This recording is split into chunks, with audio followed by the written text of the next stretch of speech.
Hello, my name is Harry McNulty and welcome to Dubai, the home of sun, sea, sand and some of the most impressive structures on the planet. Speaking of impressive, we will be speaking to both the men and women's players representing on the HSBC 7 Series this year. I played in it last year, I'm going to be hosting this year. We're going to get in behind life on tour, all the pivotal moments and so much more. This is HSBC Life on Tour. I am joined today by the none other Manaia Nuku and Stephen Parez. How are we doing? How was the trip out to Dubai? No, it's been really different. I guess at home it's not as hot as here, so no, it's really exciting. Really exciting. We were just chatting off camera. 11 years, so is this almost your 11th tour to Dubai? Maybe more because I play with the development, and when I was injured, I came to the stands and enjoy the sevens. So yes, you're well versed Yeah. to Dubai.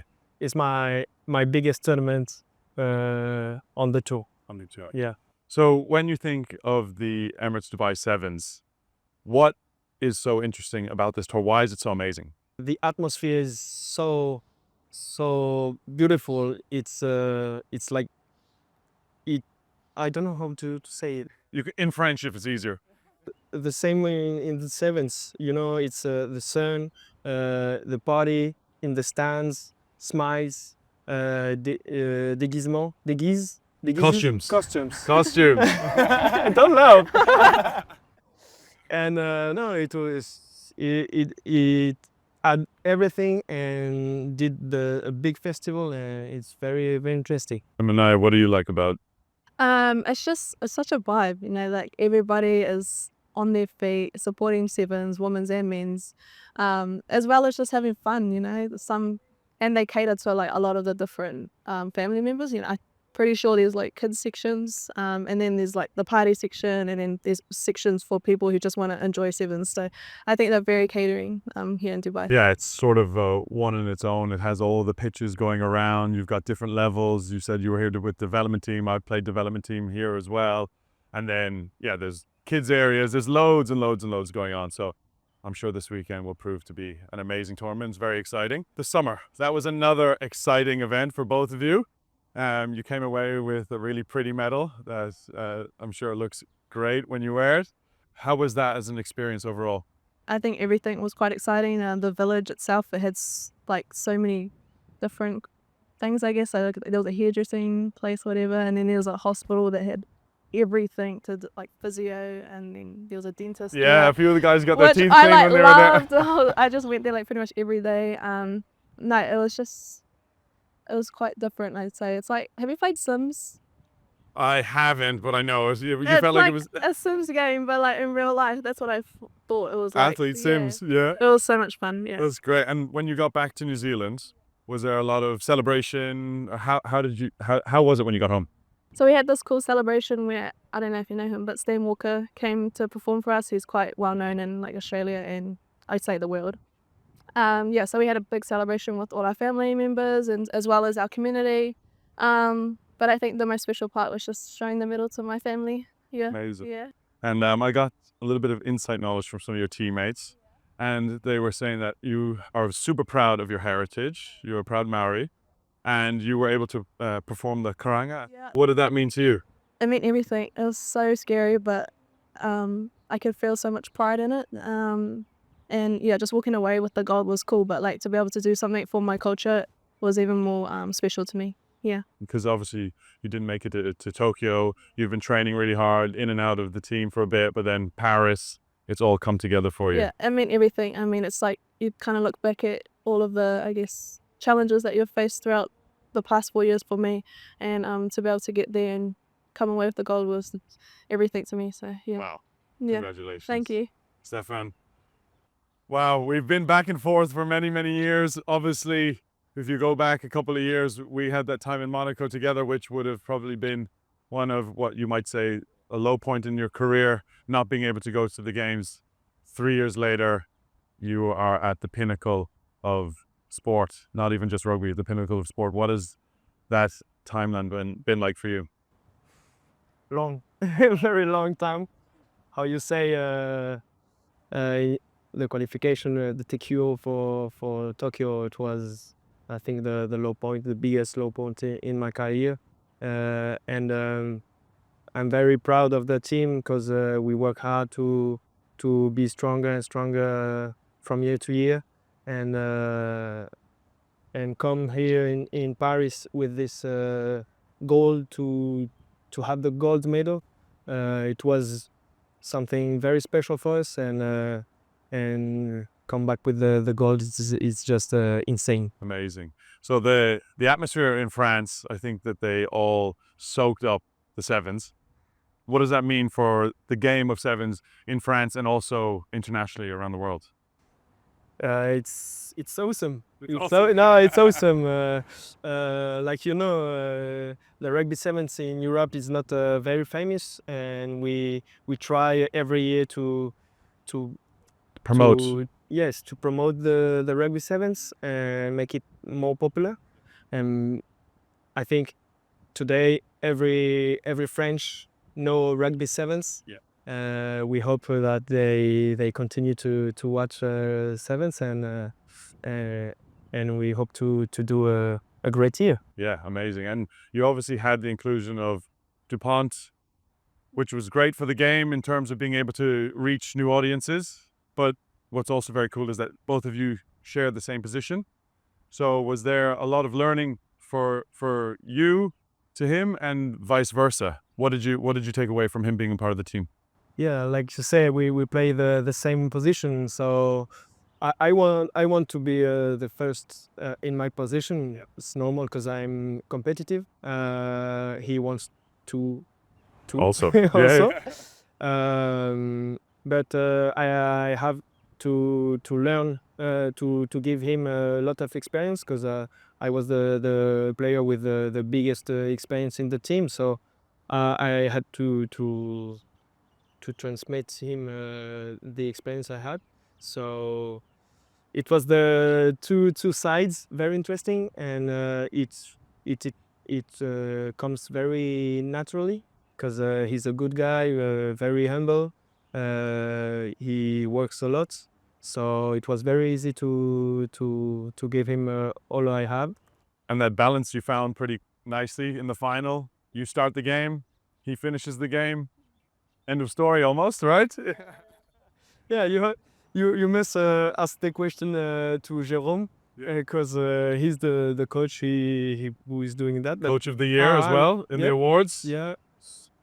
So very proud of him too. Yeah. But here we are. We did like that. It works. So very, very happy. Fantastic.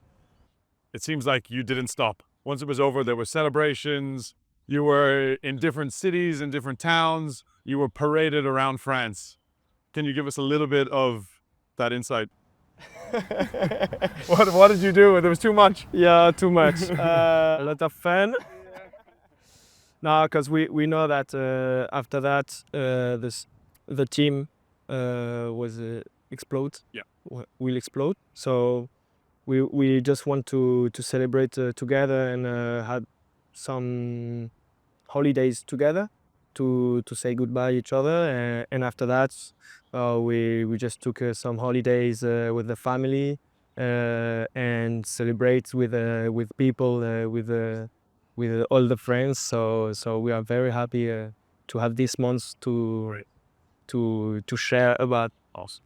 all the experience we had. Fantastic. Well, Yeah. congratulations to you Thank as you well. very much. Amazing to see it all go down, and I'm delighted for you too. Thank Well you. done. So now this is the HSBC Life on Tour. We need to get into Life on Tour, get in behind the scenes. Okay. Yeah, get a bit more information about yourselves, a bit more information about your teammates when traveling on tour. These questions are for both of you. Which is the hardest part of being on tour? I'd probably say being away from family and having to, I guess, some countries you can't actually call them right off the phone. So trying to figure out, I guess, technology. But no, I'm very much a homebody. So I feel like I need to connect with them just to help me on tour. But it can be challenging at times too. Yes, the same. I think to be very far from the family is very difficult for us, and I'm lucky because my father Your is father's on always, tour. is always on tour. But yeah, I want to be closer to my brother and my wife. You're not my wife because I'm not married and not engaged. Yeah, But your partner, yeah, my partner. What I've noticed from being part of the Irish team, looking back into the New Zealand squad, the French squad, seems to be a great team culture. You guys seem to get on so well. I've heard that the girls have a handshake between everybody on the team. And then obviously you guys got a little bit of stardom with your dance that you guys have been participating as well. What's all that about? I actually have no idea when it started. Okay. But yeah, everyone just kind of comes up with this random handshake that is just theirs. And it kind of just flows on for like the rest of the tour. But we do it after every training and sometimes after gym. But every morning we will definitely greet each other, and we greet each other with the handshake as well. So If you had to take a guess on the number of handshakes that you probably have to know anyway, how many would you say? I'd say at least like 10 of the girls would go. Only 10. Yeah, well, it's hard to remember every single one. And training, you're like dying, so you're just trying to catch up. You've got your girls coming in for the handshake, and you're just like, oh, I don't even know where my hand's going now. So And what is Yeah. your favorite? you go like this. All right, let's see. You go up, go, and then put your finger, go that way, Yeah, Oh, that wow. way. and then turn it. That's it. Oh, wow. Maybe we can have a handshake we after need to this make show. one. We'll have a live on tour handshake. Yeah. How about that? Awesome. That'll Yeah. be good. And the dance? The dance, it was like a workout. One day on the week we stop rugby and we do a dance work. It was funny because at the beginning when Jérôme told us it was we will do dance, we What do were you mean very- by that? yeah, Yeah. yeah. Why? Why? And he explained us, and we saw that after the first workout with the first dance, we had the Perronnet. Was it in fire. collaboration with Moulin Rouge or no? No, not yet? not No? that, not at Not that first, far? not at first.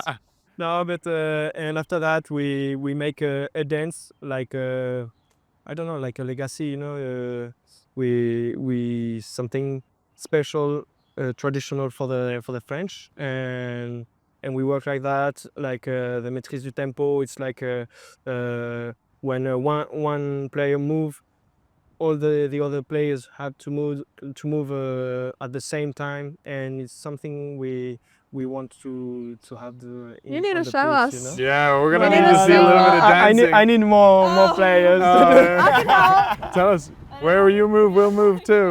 Why Do you not? learn it? If you learn it, I'll learn it. Why not? I'll learn it with you. Come on, that can be our party trick. What we've been on. And across the HSBC 7 Series, is there any highlights or moments that really stand out to you?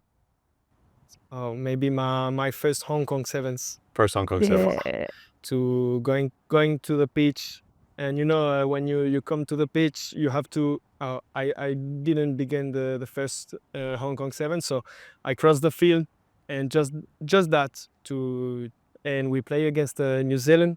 Phew, it was insane. Unbelievable. And for Mine yourself? was quite similar, except it was like the very last Hong Kong Sevens at the stadium. Yep. And it was electric. Like everyone was there, like every single seat was taken, and like the crowd was like crazy. But it was so exciting and so fun. I think 3 from 3 from Hong Kong, because for me, we qualified for the series in Yeah. Hong Kong. Yeah. We lost it the first year and then we qualified the second year. All of the family came out. Like, it's your first real taste of the 7 Series. We played in Dubai and you get like maybe one game on the main pitch, but in Hong Kong, electric. Yes. Electric. It's crazy. Just amazing. Yeah. Will prove to be an interesting series over at the new stadium this year, but it's going to be a lot of fun. Definitely. So part of the HSBC 7 Series, you go to these amazing locations around the world and you sometimes get an opportunity to explore. I love exploring. That's like my favorite part. I'm sure you know, I'm around with my camera, all that stuff. So kind of a bit of a tour guide. When you go around, say for Dubai, for instance, is there anywhere that you like to try and go, haven't gone yet? What do you try and do? Is there food that you want to try and taste? One of my favorite places is Al Ustad. It's a kebab shop, Persian foods. It's amazing. It's only like 15 minutes from here. I always try and go down when I get a chance. Is there anything that you guys try and see or do when you come to this part of the world? I love to go to the old town. Yeah. Take a ship.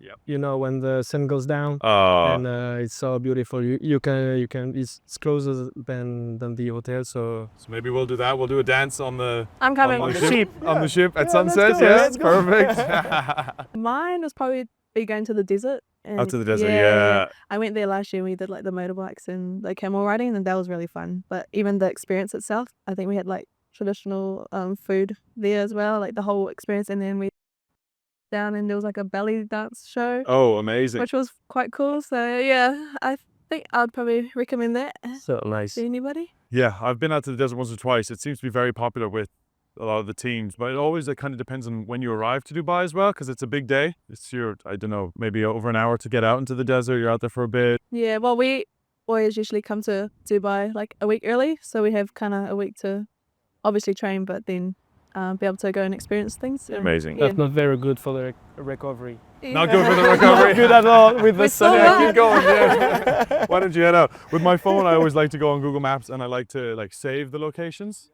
on the phone. So especially with the sevens, you can go around, Yeah. you can have it saved, and you know where everything is, and you can recommend it to people. One of my recommendations is the perfume shop. Yeah. Okay. It's down in the old town, and you are able to create your own perfume. Wow. So you can go in. On the left side is all of like the similar perfumes that you would find in the shop anyway, but at like a much lower price that they make. And then on the right side, they have all of the different scents. So you can have like tobacco, grass, Wood. water, wood, cherry, raspberry, whatever. So, And then you get to sit with them and then pick up maybe 5, 6 of your favorite scents and sit down with them. And then they start mixing it together like a potion. Yeah. And then afterwards, they'll bottle it for I you. need to go there. It's unreal. Oh my It's God. definitely one of my favorite places to go when you're in Dubai. It's you have amazing. to give it to me. No problem. And especially now, it's the holiday seasons are coming in soon, right? It's a great present. Oh, I made this one for you. This one reminds you of you, you know? So this is a section called Life is Rarely a Straight Line, sponsored by HSBC, where we're going to get into the trials and tribulations of being a sevens player. We want to find out the real pivotal moments that turn these players into who they are today, on and off the field, good or bad. Stefan, with your first win on the HSBC 7 Series in, I'm not sure how many years, was it 10 years? Was it in Hong Kong? 19 years. 19 19 years. years. Yeah. So That's a I didn't massive- know it. You didn't know it at the time. But that's massive, especially with where you went then going forward for the rest of the season. Can you tell us a little bit more about what that was like as an experience? It was, I don't know, just amazing, insane. I remember that the beginning of the championship, we did it well, but not as well to win a tournament. So I came to Jérôme, my head coach, and asked him why we train a lot, very hard, and we didn't win. It's my 10th season, and I don't want to stop the sevens before win something, you know. And he told me, "Oh, no worries, you can see It's coming. it's coming," and he's true. So So with that season, you had Hong Kong, LA, Madrid, the perfect platform yes, going into Paris. yeah, And you were all feeling really we are growing up and have a lot a mentality very strong. So very And very touching happy. a little bit more on the discussion with your coach, did you see changes in training after that discussion, or he kept it the same but just said to you, "Don't worry, we have a plan"? No, we don't change everything. I think every player changed a little bit because other players want to win, and they saw that we are very close to win. And after that, I think we work a little bit more Mental. yes, more mental, more smart, and and it comes like that. Amazing. Yeah. And Manaia, for you, we touched on it earlier, a bit of your in and out of the team when you first joined in 2021. Yep. You didn't make it to the Tokyo Olympics, but you fought really hard. So what was that time of your career like? Because now you're stepping into a different role per se Yeah. with the move on from some of the other players. I felt like at the time I was young, I was only 18, so I didn't mind not making the team, but I knew that by the next one, which was Paris, that I was going to be in the team. So I guess I just had to stay patient, not wait my time, but almost take the opportunities when they come. And so I think my first tour was I debuted in Dubai in 2022. So it took me about 2 years to actually play in the series. And we had COVID, I think, in 2021. So that actually, that didn't help at all. So by the time 2022 came around, I was very driven and very determined to make sure that I, get on the series and kind of achieve that first goal. But from then onwards, I mean, I definitely had challenges that I had to face. Sure. Is there a key I would personal say one? more mental. Yeah. Being able to deal with pressure, deal with failure, as well as dealing with not making the team and not sitting in that. I guess when you consistently not make the team, you can get quite comfortable in that space and not want to, I guess, push outside of it. So I guess working with my psychologist around strategies to help me in that space really helped me. Once I did eventually debut, I was able to lean on these strategies to help me whilst in the game as well as afterwards. So I think that's something that I've taken through each and every single year. Oh, fantastic. It's proved to work for you, and congratulations on all that hard work. It's not an easy place to be, and yeah, the mental side of everything is really difficult when it comes to rugby, of course, and just being able to understand what you're capable of doing Yeah. and just biding your time essentially, and when the moment comes you take it and don't try and force your hands. That's always a key part as well, isn't it? Try and do too much. Yeah. Yeah, but I heard you like to do whatever you like to do. No rules. I mean, I don't really like listening to people. Like, I don't like people telling me what to do sometimes. Yeah, okay. And within the team, obviously there's personal moments that are hard, and Sarah Harini, she did her ACL. She's a stalwart of your team and has been so amazing for the game. What was it like to see her go from that moment and make it back for Paris? I think it just kind of sums up the person that she is. I mean, she's very inspiring. You kind of look at her and you have to admire everything about her and who she, how she represents herself, each and every single day. And I know that she was in the gym early mornings, pretty much every single morning, making sure she's doing all those extras so that she can eventually help us at the Paris. She's very inspirational. Yeah. That's amazing. Yeah. Fantastic. Okay, so we're going to jump back towards the pitch now. We've done a lot of personal stuff. We just want to get a bit of insight into how you think the HSBC 7 Series is going to run this year. So outside of your own teams, because that's an easy one, who do you think is a favourite for the overall series? I'd probably say USA women's team. Amazing. Mainly because they placed in the podium at the Olympics, but also we all know Alona. She's really putting herself out there, and I think the work that she's been doing for just women in general has been amazing. Inspired a lot of people. So I think that would bring in a lot of, I guess, attention to their teams. Yeah. Great for the game Yeah, in any way, and exactly. she's done amazing things Yeah. pre-post Olympics, and it's great to see. So okay, USA, nice choice. Who do you think? Don't say yourself. No. New Zealand. It's tough. There's been a lot of change in teams as well, so it proves that there's probably going to be a lot of different results that we wouldn't expect, and allows for it's a great year for Maybe teams. it can be a great thing for a team who don't change a lot. So for me, maybe South Africa. Yes. They always win Dubai. Yeah. So I think 5 years in a row. yeah. Wow. Yeah. So I don't know. Maybe they can be at the top all the years. So Take it all the way. I hope them the best, but not too much. Who do you think are dark horses for this year? There's been some changes, obviously, with the promotion relegation last year. There's been some teams that have come back. Kenya are back. Uruguay back China on the series now this year with the women. Is there any dark horses involved? I think Uruguay. Yeah. Yeah, they you know it's tough game. They've caused Always us a tough lot of game. trouble. Yes. and I think they prepare well the session, so they will come to put some trouble in the series. It can be tough. I think they're a team that hasn't changed too much because they were on the series, they left, and then they're back. So I think it's driven a lot of them to stay on. And when they were on the series, every game past the whistle, they were still going. Every point. Every They- point. They don't give up. They don't give Never. up. Yeah. So for teams that have changed and maybe less experience, it means that coming up against a team like that that's not going to stop fighting, you switch off for 1 minute and next minute they've scored a try and they've beaten you. So Uruguay, I think, is a really good choice. And how about yourself? I'd probably say Brazil. Yep. They They play some good rugby. Yeah, they do. And Yeah. I know one of the coaches that have joined them from New Zealand, so I guess that's quite personal to me as well. But no, they're always exciting to play against, and I know we're playing them on our first day this weekend, so I think they're going to be quite exciting. Yeah.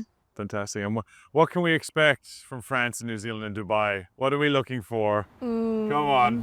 Bit of freshness. Bit of freshness? Yep. We've got, I think, 3 debutants coming Amazing. or joining our team. We've got KV or Caitlin Vahakolo. She just came from the 15s and actually was named the dream team for World Rugby. So to have her in our team is really exciting. And then we've got 2 young girls, Justine and Olive, who are making their debut, hopefully. And they're just young and excited and can't wait. Yeah. We have a lot of youngers. Yeah. So no, I think you can reach maybe a good connection and have a good tournament to do what we train for on the pitch on the field. So I hope it will be a good thing for us and who knows, maybe win the tournament. It can be a great thing. Why not? You're coming off both a win at the Olympics. There's one last part as well. We've talked about all this, and I know you said that you can feel homesick sometimes, so just want to make sure that you feel at home. The closest thing I have to New Zealand, I have a greenstone, and I think we also have A baguette. not quite, almost. We've got a couple of chef's hats, because you were obviously a trained chef you're sitting beside here. Really? So yes. Oh. So we need to make sure that you all feel at home. you have to make I me don't some know if- food or something. I don't know if I don't know if it'll fit. it don't fit. So now we all feel a lot Hold more it. at home. Yeah, Let me put And that we're on my ready. head. ready? Okay. Yep. Do you like to cook? I like to cook, but my mum usually cooks for me. If you had to cook a meal, what would you cook? Oh. Okay, it's not a meal, but it's a salad. It's like a broccoli and kumara. Yeah. Yeah. Yeah. Sweet potato salad. Amazing. Yeah, it's got like curry powder and everything in it. But that's like the best thing I could probably say I cook. What are you making for us? I don't know. What would you like? No, but something easy. A ragu, you know. Oh, just something easy, just a cooking. ragu. No, Yeah, yes. that is Yes. not easy. You put all inside the pot? the pot, and let it. I don't know. Simmer, 2, let it 3, sit. 4 hours, and that's it. So it basically cooks itself. Yes. That's what you're Like saying. I don't know. Bœuf bourguignon. Yeah, you know yeah, the beef beef bourguignon, bourguignon? yeah. Mushrooms, a little bit of cream, I think, right? No cream. No Oh, cream. you can't put cream. Oh, It's red wine. red wine, okay, fine. I don't actually like the cream, It's that's why I beef, never ordered it. So. Beef, onion, carrots. Like a stew. Like a stew. Sounds great. Uh, So what, we have to wait 3-4 hours for that? We've lost the chef's hat. But- We've lost the It really chef's doesn't like hat. me right now. That's all right. You should try hangi. Do you know hangi? Oh, Yeah. yes, of course. It's like a New Zealand Really? cuisine. It's I Wh- won. when you went to Fiji, did you do a lovo? It's like when they cook the food like within no, the no, within the we ground? we didn't do the lover, but Davide Beredamu did Okay, for us in okay. France. Sure. But It's in Fiji, the it's New the Zealand same. version Okay, yeah. equivalent of Yeah. that. awesome. Yeah, I've I done one want to before. try it. Yeah, you definitely have to. And fry bread.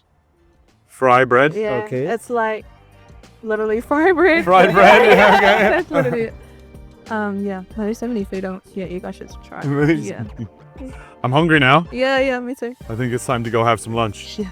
All right. Well, Really. thank you so much for joining us on episode 1 of the HSBC Life on Tour. I was joined by the fabulous guests of Manaia and Stefan. We are looking forward to the rest of the series and we can't wait to see you along the way. All the best and we'll see you soon. Cheers.